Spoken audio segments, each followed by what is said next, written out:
들 앞에서 예수님이 하나의 비유를 강가에서 바닷가에서 하고 있습니다. 예수님이 비유를 전하셨던 그곳은 갈릴리 북서쪽에 있는 호수였습니다. 그리고 그 호수 위쪽은 비옥한 농토가 있었습니다. 그러므로 예수님이 오늘 이 본문에서 바닷가에 떠 있는 배에 올라 앉으시고 무리는 바닷가의 육지 해변에 앉아 있었습니다. 그리고 그 너머 뒤에는 비옥한 농지들이 있었어요. 그러므로 예수님이 이 비유를 하실 때는 저 멀리 어쩌면 농부들이 아마도 씨를 뿌리고 있었을 가능성도 있었다라는 것이죠. 이스라엘 당시, 예수님 당시에 씨를 뿌리는 것은 농부가 두 가지 방법이 있었습니다. 하나는 씨를 이렇게 손으로 흩뿌리는 것이었습니다. 또 하나는 이런 하나의 자루에 씨들을 넣고 구멍을 뚫고 그것을 이제 짐승에 실어서 짐승을 쭉 끌고 가면서 구멍 아래에서 이렇게 이제 씨들이 흘러나오도록 하는 방식이었습니다. 어떤 방식이었는지 정확하게 알 수는 없습니다. 그러나 부지런하고 성실한 농부라면 분명 자신의 모든 밭 안에 씨들이 낱낱이 골고루 떨어지기를 바라면서 밭 구석구석에 아마도 씨를 뿌렸을 것입니다. 예수님 당시 씨를 뿌리는 농부들은 자신이 씨를 뿌리는 농토 전체가 다 비옥한 토양이 아니라는 사실을 잘 알고 있었습니다. 일반적으로 좋은 토양의 밭 안에도 흙이 약간만 있고 속에는 돌들이 들어가 있는 흙이 얇은 돌밭이 있었고 또 한쪽 가에는 가시덤불이 자라기도 하고 또 흙과 농부들이 지나다니는 그 경계선에는 딱딱한 지나가는 조그만한 길들이 있단 말이죠. 자, 그러므로 농부는 어찌 되었든지 간에 자신의 밭에 힘을 다해서 씨들이 뿌려지기를 바라고 골고루 뿌렸을 것입니다. 농부의 일은 씨를 골고루 뿌리는 것이죠. 자, 골고루 뿌렸어요. 자, 비록 자신이 뿌린 씨앗들 가운데는 돌짝밭 위에도 뿌려질 수 있을 것이고 또 가시덤불에도 뿌려질 수도 있을 것이고 또 길가에도 뿌려질 것이라는 것을 알고 있었지만 어쨌든 힘을 다해 밭 전체에 씨가 뿌려지도록 힘을 다했을 것입니다. 자, 씨 뿌리는 이 농부는 씨를 뿌리면서 그런 생각을 했을 거예요. 자신이 뿌린 모든 씨앗들이 잘 자라서 다 열매를 맺기를 소망하는 마음으로 뿌렸을 것입니다. 그러나 현실감을 가진 참된 농부라면 그런 소망 가운데 자신의 씨앗들이 100% 다 열매를 맺지는 않을 것이다 라는 현실 감각도 갖고 있었을 것입니다.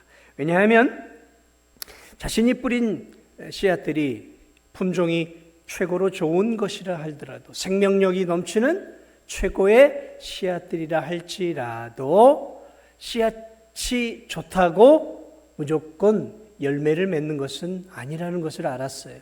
왜냐하면 그 씨앗이 자라는 토양이 어떤 토양이냐에 따라 이 씨가 열매를 맺을 수도 있고 죽을 수도 있다는 것을 현실감 있는 농부들은 잘 알았을 거예요. 그래서 좋은 토양이라면 반드시 씨가 좋기 때문에 열매를 맺겠지만 그러나 좋지 않은 토양이라면 열매를 맺을 수 없다라는 것도 농부는 알면서 씨를 뿌렸다라는 것이죠. 왜냐하면 오늘 예수님의 비유 가운데에는 당시의 이 토지 안의 상태를 설명해 주고 있습니다. 비옥한 토지 바로 옆에 농부들이 지나다니는 그 딱딱한 길이 되어버린 거기 길가밭이죠. 씨가 뿌리를 내리질 못하는 곳이죠. 그러므로 새들이 알아차리고 금방 다가와서 그 씨앗들을 낼름 주워 먹는 것이죠. 여러분, 이 새들은 시력이 좋은지 후각이 좋은지 알지 못하겠어요. 그런데 어쨌든 자기 먹을 것들을 멀리서도 잘 분별해내는 능력이 있어요. 그러니 씨가 길가밭에서 그냥 널브러져 있는데 새들이 그것을 가만 보겠습니까? 순식간에 새떼들이 닥쳐와서 순식간에 씨들을 날로 먹어버린다라는 것이죠. 이 돌밭, 그냥 겉에 돌이 드러난 게 아니에요. 흙이 덮여져 있습니다. 그런데 그 안에는 많은 돌들이 있는 것이죠. 그래서 농부가 잘 구분해낼 수 없는 것이죠. 자, 이런 곳에 이제 씨앗들이 뿌리를 내려요. 그러나 우리가 알고 있는 것처럼 뿌리를 내릴 수는 있지만 더 깊이 내릴 수가 없어요. 왜냐하면 돌들이기 때문에 뿌리를 내리지 못한단 말이죠. 그러므로 수분이나 영양분을 섭취하지 못하고 뜨거운 태양볕을 맞으면 곧 말라 죽는 것이죠. 아무리 좋은 씨앗도 말라 죽어요. 이 가시떨기밭에 잘 뿌리를 내릴 수 있습니다. 쭉쭉 뿌리를 내려요. 그런데 이제 씨앗이 발아하고 이제 줄기가 올라오는데 가시덤불이 막고 있어요. 이 반대로 햇빛을 받지 못하니까 광합성 작용을 못해. 햇빛을 못 받으니까 질식해 죽는 것이죠. 자, 그렇습니다. 아무리 생명력이 강하고 최고의 품종의 씨앗이라 할지라도 좋은 토양이 주어지지 않으면 결국 내 씨 가운데 일부는 죽을 것이라는 것을 알고 농부는 씨를 뿌린다는 거죠. 이게 현명한 농부의 모습이라는 것이죠. 자, 그러나 이 씨 뿌리는 자는 밭 전체가 대부분은 좋은 밭이라는 것을 알고 있었어요. 자, 그래서 자신이 뿌린 씨앗이 좋은 토양에 떨어지기만 하면 반드시 열매를 맺을 것이라는 확신이 있었어요. 확신이.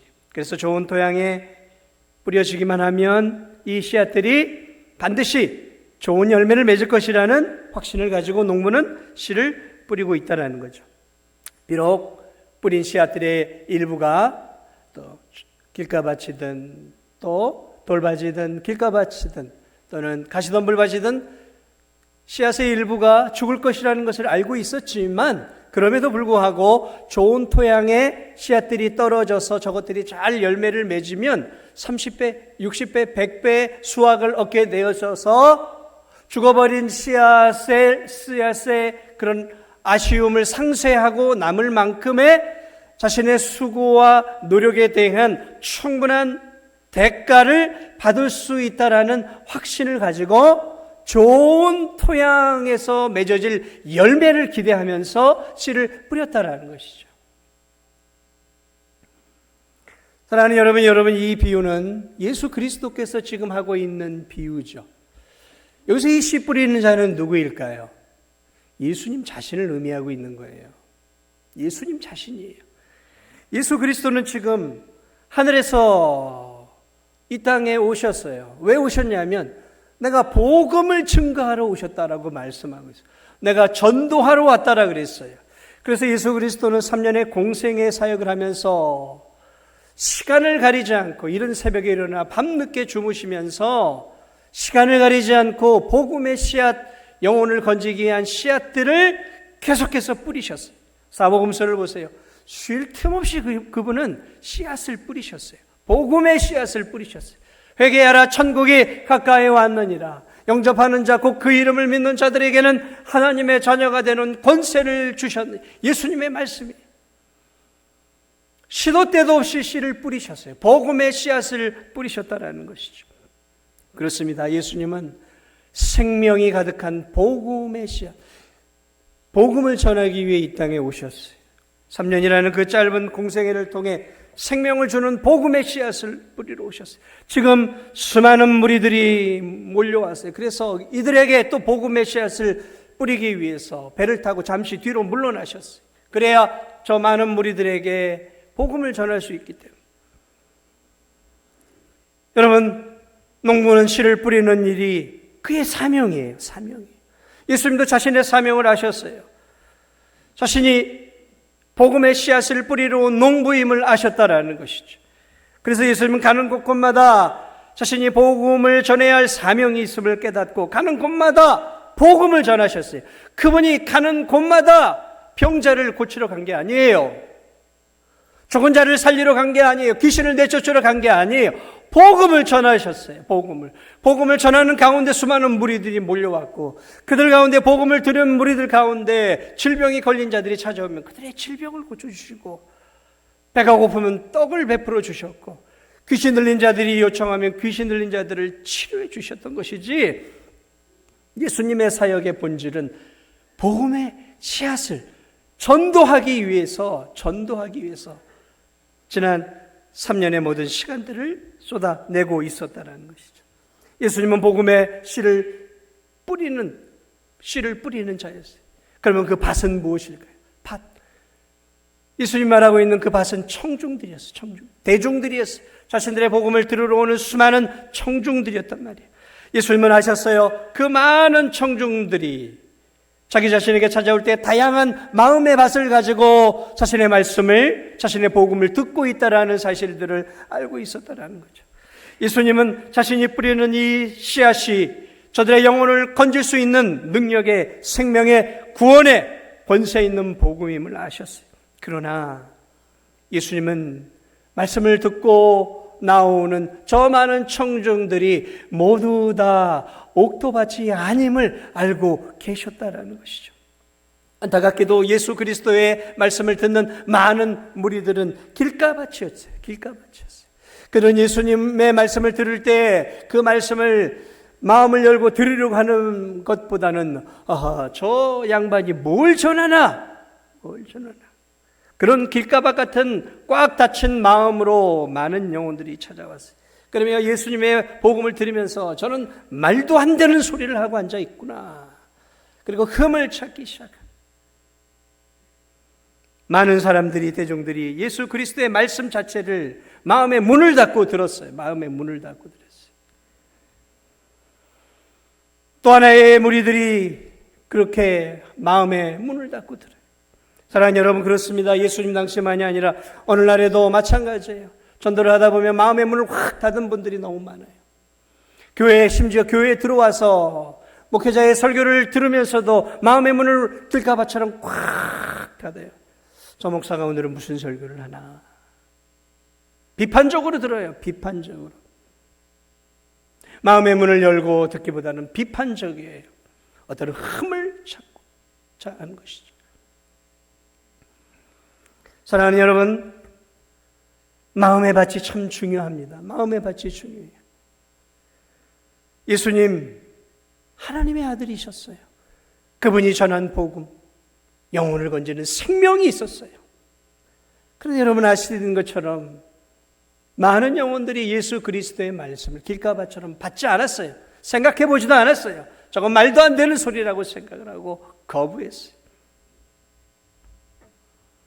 예수 그리스도를 핍박하고 조롱합니다. 흙이 얇은 돌밭 같은 마음들이 예수 그리스도의 말씀을 듣기 위해 들어왔어요. 수많은 흙이 얇은 돌밭. 여러분 말씀을 받았어요. 씨가 뿌려지니까 흙을 통해서 뿌리를 내립니다. 얇은 흙이라도 들어가는 거예요. 좀 몽골 같은 데는 흙이 얇은 돌밭이 많아요. 산들이 다 그래요. 흙이 얇아요. 한 요만큼 30cm밖에 안 돼요. 그러니까 초원밖에 안 되는 거예요. 이게 나무들이 뿌리를 내리고 더 깊이 들어가야 되는데 밑에가 돌덩어리예요. 그러니까 몽골은 초원이 될 수밖에 없는 거예요. 작은 풀은 많이 자라지만 거대한 나무들이 자랄 수가 없는 거예요. 왜? 다 돌짝밭이에요. 산 전체가 좀 캐면 다 돌이에요. 반응합니다. 예수님의 복음을 듣고 사람들이 반응하기 시작합니다. 말씀 좋네. 종교 지도자들이 전하는 말씀과는 뭔가 다르네. 그러면서 예수 그리스도의 말씀을 듣기 시작합니다. 말씀을 받아요. 그러면서 은혜를 받기 시작합니다. 권세 있는 말씀을 들어요. 자, 그런데 시간이 흐르면 어떻게 되어지냐면, 여러분이 이 돌짝밭에 있는 것은 뿌리를 내리지 못하잖아요. 싹스 났는데 뿌리를 내릴 수가 없어요. 뿌리를 내리지 못한다는 것은 무엇일까요? 오늘 이 성경 뒤쪽 부분에 보면 환난과 시련이에요. 예수님을 믿음으로 당하는 환난과 시련과 삶의 고난이 찾아오면 그 고난으로 말미암아 신앙을 버리는 것이죠. 하나님의 말씀을 들었어요. 점점 예수 그리스도의 매력을 느껴가기 시작합니다. 자, 그런데 더 이상 예수님을 쫓지를 않아요. 왜 쫓지를 않냐면 당시에 이 종교와 정치의 권력을 장악하고 있었던 이 대제사장 그룹과 레위인, 바리새인, 당시의 정치, 종교 모든 지도자들, 사회적 분위기를 어떻게 형성을 합니까? 저 예수는 이단이다라고 규정을 내려요. 저 예수는 신성을 모독한 자이다. 저 예수는 안식일을 지키지 않는, 율법을 지키지 않는 죄인이다라고 정죄하기 시작합니다. 사람들이 예수님의 말씀을 들었어요. 아, 참 좋다. 새롭다. 은혜가 된다. 그런데 사회적 분위기가 예수님을 믿었다가는 이거 잘못하면은 어려움을 당하게. 왜? 권력을 잡고 있는 이 사람들이 예수 그리스도를 거부하고 반대하고, 그러니까 먹고 살고 더 높은 지위에 올라가고 더 장사도 잘해야 되고 먹고 살아가는 일에 어려움이 없으려면 저들에게 밑보이면 안 되는 거예요. 그러니까 시간이 지나면서 저들이 좋은 말씀을 붙잡았지만 환난과 시련과 이런 것들을 당하기가 싫은 거예요. 그래서 복음을 버려버리기 시작합니다. 예수 그리스도를 쫓는 것들을 더 이상 멈추어 버리는 거예요. 여러분, 이것이 당시 예수님이 볼 때의 돌짝밭들이었어요. 예수님은 그것을 다 보고 계셨던 것이죠. 또 다른 많은 청중의 무리는 가시덤불과 같은 그러한 밭이었어요. 가시덤불. 여러분, 가시덤불 사이로 씨앗이 떨어집니다. 쭉쭉 뿌리를 내립니다. 쭉쭉 뿌리가 깊이 내려갑니다. 싹이 발아하고 쭉쭉 자라 올라가요. 그런데 가시덤불이 딱 가리고 있네요. 이 햇빛을 받아야 되잖아요. 올라가는데 어느 만큼 올라가니까 이게 가시덤불이 가리니까 햇빛을 못 받으니까 결국은 어떻게 돼요? 좋은 씨앗이 질식해 죽어버리는 거예요.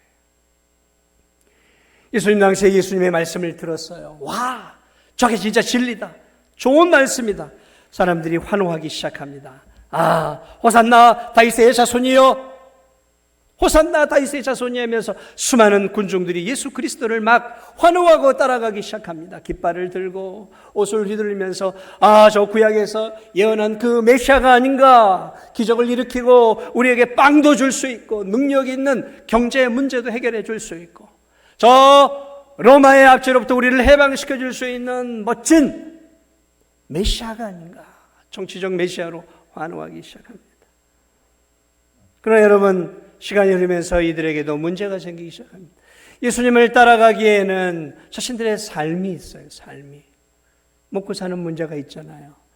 자식을 키워야 돼요. 일을 해야 돼요. 그때나 지금이나 인생은 언제나 고달프고 어렵고 많은 문제들이 있습니다. 자식 교육의 문제, 사업의 문제, 인간관계의 문제, 다양한 문제들이 있어요. 은혜는 받았어요. 그런데 현실은 힘들어요. 여전히 현실은 어렵잖아요. 먹고 사는 일에 매진하다 보면 받은 은혜를 또 다 까먹지 않습니다. 그러면서 점점 하나님께로부터 멀어지는 거죠. 물질의 염려, 자식 키우는 염려, 직장과 사업에 대한, 건강에 대한 염려, 시간이 흐르면서 예수님께 받은 은혜와 사랑들이 식어져 버리는 것이죠. 오늘은 마찬가지예요. 교회를 나오고 예수 그리스도의 말씀을 듣고 설교를 할 때 아, 참 하나님 말씀 좋다. 참 그래, 이 말씀대로 살아야지. 은혜를 받아요. 아, 그래, 내가 봉사도 좀 해야지. 아, 내가 정말 힘을 다해서 하나님을 섬기고 주일도 성수하고 또 11조도 드리고 또 봉사도 하고 내가 이웃도 사랑하면서 열심히 살아야지. 막 이제 열정을 갖고 해요. 그러나 시간이 흐르면서 어려워요. 교회 올 때 주일은 참 은혜를 받는데 6일간의 삶이 고달파요. 너무 정신없어요. 먹고 사는 일들에 너무 바쁘단 말이에요. 치열한 생존 경쟁 속에서 살아남으려고 하니까 말씀 읽을 시간도 없어요. 기도할 수 있는 시간도 없어요. 아니, 하나님을 생각할 시간조차가 없는 거예요. 그렇게 6일을 보내니 여러분, 그들 가운데 받았던 그 생명력 있는 씨앗들이 죽기 시작하는 것이죠. 1년, 2년 지나가면 싹 소멸이 되어져요. 뜨문뜨문 교회에 오기 시작합니다. 뜨문뜨문 예배를 드리고 뜨문뜨문 헌금하고 그러다가 마음이 식어져 결국은 교회 문턱을 들어오지 못하는 사람으로 되어져 버리는 것이죠. 오늘 예수님은 그것들을 보셨던 거예요. 자신의 복음을 증거했던 그 청중들의 마음밭들. 그러나 그 안에는 또 옥토밭이 있었어요. 옥토밭 같은 마음. 그 어려운 현실과 또 예수 그리스도를 믿게 되어졌을 때 주변의 비난과 핍박과 환난과 또 예수님 믿게 되었을 때 감당해야 될 그런 모든 것들을 감내하고 생명이 되신 예수 그리스도만이 나의 구원자고 예수 그리스도만이 나의 구주이고 예수 그리스도만이 내가 따라야 할 메시아라는 분명한 사실을 붙잡고 끝까지 예수 그리스도를 따라가는 그 옥토밭의 성도들까지 함께 보셨던 거죠. 우리의 눈에는 보이지 않지만 예수 그리스도의 눈에는 네 가지 밭이 군중들 속에서 다 보여졌던 것이죠. 이게 예수님의 씨 뿌리는 자의 비유예요. 예수님은 예수님 자신과 예수님의 복음을 듣고 있는 그 청중들의 마음을 이야기하고 있는 거예요. 근데 이것은 오늘날 우리가 살아가는 이 시대 속에 동일하게 적용이 되어져 가고 있다는 것이죠. 사랑하는 여러분, 오늘날도 똑같은 것 같아요. 똑같은 것 같아요. 예수 그리스도께서 전해주셨던 이 말씀을 전하는 가운데 그러한 성도들 가운데서도 그 말씀을 받고 그 말씀 안에서 이렇게 자라가고 또 예수님을 믿음으로 주어지는 가족의 핍박들이 있어요. 남편이 박해하기도 하고 아내가 때로는 자녀들이 때로는 이웃들이 친척들이 예수님 믿는 것을 또 직장 동료나 상사들이 예수님 믿고 믿음 안에서 몸부림치며 살려고 하는 것들을 우습게 여기고 때로는 조롱하고 또 때로는 비웃고 그런 것들을 감내하고 예수 그리스도를 믿음으로 주어지는 그런 다양한 삶의 시련과 어려움만이 아니라 예수를 믿는 삶 속에 주어지는 또 내 인생의 어려움들을 견뎌내고 이겨내면서 이 짧은 세상 속에서 예수님만이 소망이라는 그것들을 붙잡고 끝까지 예수님 붙잡으면서 그 다양한 어려움들을 뚫고 믿음이 축축축축축축 자라가면서 큰 이렇게 열매를 맺어가는 그러한 성도들. 예수님 시대에도 그러한 성도들이 있었잖아요. 그러한 성도들. 막달라 마리아 같은 자신의 옥합을 깨뜨려 예수 그리스도께 드리며 자신의 인생을 드렸던 이 막달라 마리아 같은 백부장과 같은 그런 30배, 60배, 100배 열매를 맺는 그러한 열매를 맺는 성도들도 예수님이 간혹 이렇게 보시면서 오늘 이 비유의 말씀을 이렇게 전해주고 있는 모습을 보게 됩니다. 사랑하는 여러분, 오늘 이 모습은 그때의 모습만이 아니라 오늘을 사는 우리의 모습이고 오늘 이 세상의 모습인 것입니다. 오늘 여러분, 우리가 복음을 전하는 일들이 쉽습니까? 그러나 여러분, 우리가 기억해야 할 사실이 있어요. 내가 복음을 전하러 왔노라 하셨어요. 예수 그리스도. 전도의 씨를 뿌리러 왔노라라고 말씀하셨어요. 그리고 그분은 남은 생애 동안 십자가에 못 박혀 죽으시기 전까지 계속해서 복음의 씨앗들을 끊임없이 뿌리셨어요. 예수님 몰랐을까요? 대중들 속에 누가 옥토밭인지, 누가 가시밭인지, 누가 길가밭인지 예수님이 모르셨을까요? 그래, 예수님은 힘을 다해서 뿌리셨어요. 열매 맺기를 바라는 마음으로 뿌리셨어요. 사랑하는 여러분, 오늘 우리가 예수 그리스도를 통해 구원의 은혜를 받았다면 우리도 씨를 뿌리는 자가 되어야 되는 거예요. 영적 농부가 되어야 되는 것입니다. 영적 농부가 되어야 되는 거예요. 뿌려야 되는 거예요. 새해가 되면 1, 2월 달이 되면 제가 여러분에게 이렇게 얘기합니다. 여러분, 올 한 해 전도할 영혼들을 한번 작정해 보십시오. 여러분들 가운데 순종해서 작정한 영혼들이 있어요. 그리고 여기에 이렇게 올려놨어요. 이 올려놓은 것들을 쭉 읽어보면 작년에 들어왔던 이름들이 많이 있어요. 많이 있어요. 자, 우리가 1년 동안 그들에게 복음을 전하고 기도한다고 해서 그들이 쉽게 돌아오겠습니까? 아니요, 쉽지 않아요. 어렵습니다. 어쩌면 영원한 길가밭일 수도 있어요. 근데 우리는 몰라요. 그가 길가밭인지 그가 옥토밭인지 몰라요. 여러분, 예수 그리스도는 너는 길가밭이니까 너는 내가 복음 안 전해. 여러분, 예수님 그러시지 않으셨어요. 예수님은 힘을 다해 복음을 전하셨어요. 심지어 가룟 유다조차도 제자로 삼아 힘을 다해 그를 양육하고 키워내셨단 말이죠. 우리가 해야 할 일은 저 사람은 길가밭이야, 저 사람은 옥토밭이야, 저 사람은 돌짝밭이야. 우리 스스로가 구별하고 분별하는 게 우리의 일이 아니에요. 그게 우리의 일이 아니에요. 예수님을 보십시오. 농부 대신, 영혼의 씨앗을 뿌리는 농부 대신 예수님을 보십시오.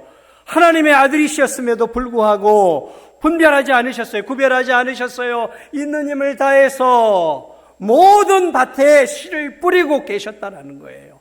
온 힘을 다해, 그가 길가밭이든 상관하지 않았어요. 힘을 다해 자신의 밭에 씨를 뿌리는 일에 자신의 그것이 의무라는 것을 알았어요. 의무라는 것을. 그렇습니다. 그러므로 우리가 해야 할 일도 마찬가지예요. 저 사람은 복음을 전도해도 안 돼 라고 생각하는 것은 우리가 해야 할 일이 아니라는 것이죠. 그런데 우리는 쉽게 전도하기 싫고 복음 전하기 싫으니까 저 사람은 안 될 거야 라고 우리 스스로가 쉽게 판단을 내려요. 아니요, 그건 우리의 일이 아니에요. 우리의 일. 우리가 해야 할 일은 계속해서 이렇게 명부의 이름을 올려놓고 저 영혼을 위해 기도하고 전도하고 애를 쓰는 거예요. 올해 안 되면 내년에 또 이름을 올리고, 내년도 안 되고 5년도 안 되고 10년이 안 되면 20년 30년 계속해서 이름을 올리고, 우리가 해야 할 일이 씨를 뿌리는 것이라는 것이죠. 이게 우리의 일이에요. 우리의 일입니다. 예수님이 그런 인생을 사셨어요. 예수님도 그렇게 씨를 뿌리는 삶을 사셨다면 오늘 살아가는 우리들이 무엇을 위해 살아야 하는지가 선명해지는 것입니다. 선명해지는 거예요. 힘을 다해야 합니다. 힘을 다해야 합니다. 복음을 전하시기 바랍니다. 사랑하는 여러분, 먹고 사는 일들이 우리에게 중요합니다. 그것이 중요하지 않은 게 아니에요. 우린 힘을 다해 먹고 사는 일들에 힘을 다해야 돼요. 내 사업을 키워야 하고, 내 직장에서 성실해야 하고, 그리고 내 가정을 잘 꾸려야 돼요. 그러나 여러분, 그럼에도 불구하고 잊지 말아야 될 것이 있어요. 우리가 이 땅에 태어나 존재하고 살아가는 이유는 그저 짐승들처럼 잘 먹고 잘 살다 죽는 게 우리의 인생의 목적이 아니라는 것입니다. 우리에겐 하나님의 형상이 있어요.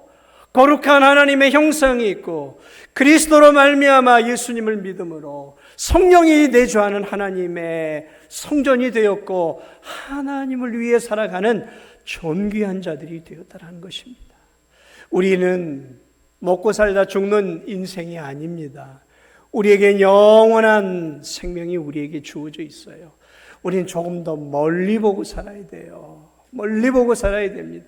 우리의 인생의 목적은 남들보다 좋은 집을 짓고 좋은 차를 타고 대접을 받고 좋은 명품을 걸치고 보란듯이 떳떳하게 대접받으며 사는 것이 우리의 인생의 목적이 아니에요. 그것을 위해서 하나님이 우리에게 구원의 은혜를 주신 것이 아닙니다. 여러분에게 하나님이 좋은 달란트를 주시고 좋은 재능을 주시고 은혜를 주셔서 먹고 살게 해주셨다면 고민해야 돼요. 왜 나에게 이런 여유를 주셨는가? 왜 나에게 건강의 은혜를 주셨는가? 왜 나에게 경제적인 여유를 주셨는가? 왜 나에게 이런 재능과 달란트를 주셨는가? 고민해야 돼요. 고민해야 돼요. 나만을 위해서일까? 아니에요. 하나님 나라의 복음을 위해, 영혼 구원을 위해, 그리고 저 멀리 아직도 그리스도를 몰라 하고 있는 저 선교지들에게 복음을 증거하고 저들의 영혼 구원을 위해 하나님께서 우리에게 이런 은혜를 주셨다라는 사실들을 믿으시기 바랍니다. 믿으시기 바랍니다. 캄보디아에 갈 때마다 그런 생각을 해요. 잘 사는 사람은 잘 살지만 교회가 있는 우리가 지은 100주년 기념교회 주변들을 보면 참 가난하게 살아요. 지붕이 양철 지붕도 많아요. 양철 지붕이 그냥 나무로 세워놓은 거예요. 나무로 세워놓고 집을 얹어놓기도 하고 양철이에요. 양철. 그러니까 그 양철 아래에 햇빛이 막 40도씩 내려쬐단 말이죠. 낮에.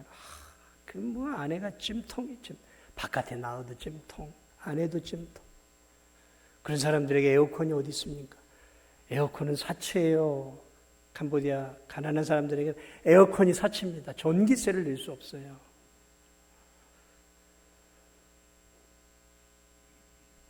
참 우리나라 정말 5, 60년대, 6, 70년대 모습으로 살아가는 사람들이 많아요.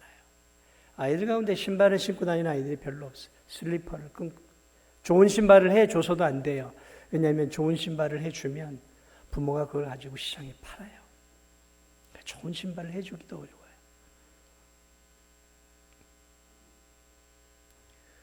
그들에게 복음을 전했습니다. 지난주이죠. 지난주에 주일날 처음으로 제가 주일날 거기 가서 설교를 하고 쌀을 받기 위한 100여 명의 이웃 주민들 그리고 교회 나온 아이들과 교회 믿지 않은 아이들 한 500여 명이 넘는 꽉 찬 아이들 복음을 전해.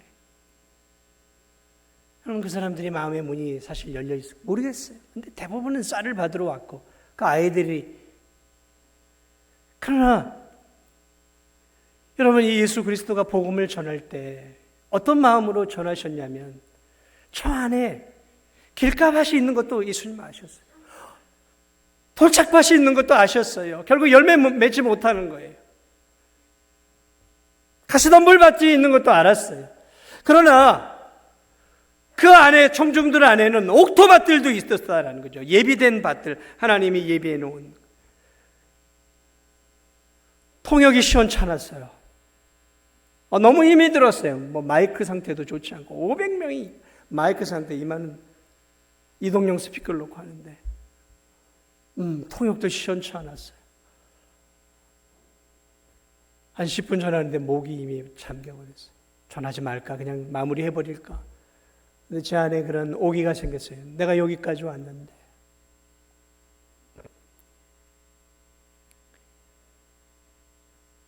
그래 저렇게 웅성거리고 떠들고 집중하는 사람들은 소수인데 그래 저 안에 하나님이 예비해 놓은 그래 옥토밭들이 있어. 그래서 우리 교회를 이 지역 마을을 붙여주셨던 것이 아닌가. 그래 저 영혼들을 건지라고 하나님이 진도중앙교회를 붙여주신 것이 아닌가. 그리고 지금 또 나에게 복음을 전하라고 하나님이 나를 저들에게 붙여준 것이 아닌가. 통역이 되든 안 되든 얼마나 되든 안 되든 그때부터 막 하나님이 저에게 은혜를 주셨어요. 그래 목청껏 그냥 예수 그리스도의 복음을 전하기 시작했어요. 한 영혼이라도 옥토밭이 있다면 내가 전한 말씀이 저들의 마음속에 분명하게 들어갈 것이라는 것을 확신하면서 몇 명이 되더라도 저들 안에는 옥토밭이 있을 거라는 확신을 가지고 제가 3, 40분은 힘을 다해 복음을 전했어요. 아마 거기 있던 우리 팀들은 목사님 왜 저렇게 하실까 힘들 텐데. 그런데 저는 예수님의 그 마음을 가지고 했어요. 그래 저들 안에 길가밭도 많을 것이고 옥토 한 영혼이라도 내가 전하는 이 복음의 말씀을 성령께서 옥토밭에 심겨주기만 하면 30배, 60배, 100배의 열매를 맺어낼 것이야. 그러면 저 한 영혼이라도 변화가 되어지면 저 한 영혼을 통해서 놀라운 부흥의 역사가 일어날 수 있을 거야 라는 그 확신을 가지고 복음을 전하고 왔습니다. 사랑하는 여러분, 우리는 씨앗을 뿌리는 사람들입니다. 이 세상은 씨앗을 뿌리는 세상이에요. 우리의 시간의 씨앗, 우리 물질의 씨앗, 우리의 재능의 씨앗을 뿌리는 거예요. 그리고 때가 되면 거둘 때가 옵니다. 그런데 그것이 현세일 수도 있지만 현세가 아니라 저 영원한 내세 주님 앞에서 설 때 그 모든 것들에 대한 열매를 평가받게 되어질 것입니다.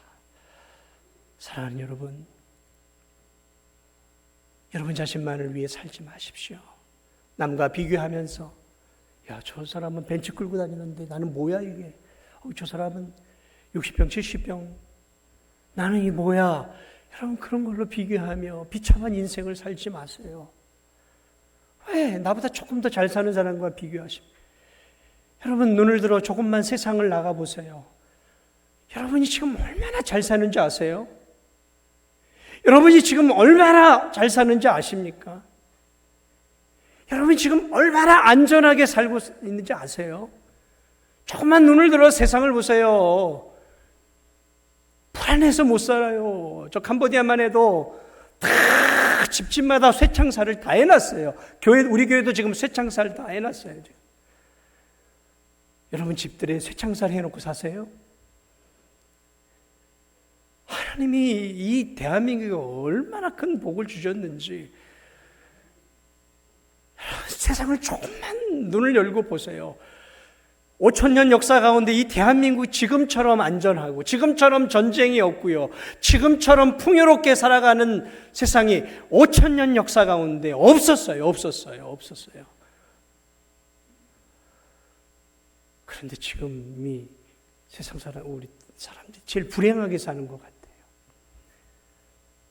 우리 그리스도인들은 조금만 눈을 열어 나 자신을 바라보고 세상을 바라보고 주님을 바라보면서 오늘 하나님이 우리에게 주신 이 놀라운 복을 누리고 이 놀라운 복을 누리며 살아가는 인생이 아니라 이 놀라운 복을 베풀고 나누며 섬기며 복음의 씨앗, 기도의 씨앗, 선교의 씨앗, 전도의 씨앗, 사랑의 씨앗들을 뿌리면서 우리 주일학교 교사들은 주일학교 아이들의 영혼을 위해 우리 교사들뿐만 아니라 강사들, 우리 구역장들은 구역원들을 위해 또 이웃들을 위해 남은 생에도 그리스도의 사랑과 그리스도의 복음과 그리스도의 은혜를 전하며 증거하며 살아갈 수 있는 그런 예수님과 같은 영적 농부의 삶을 살아가시는 그런 귀한 은혜가 있기를 주님의 이름으로 축복을 드립니다.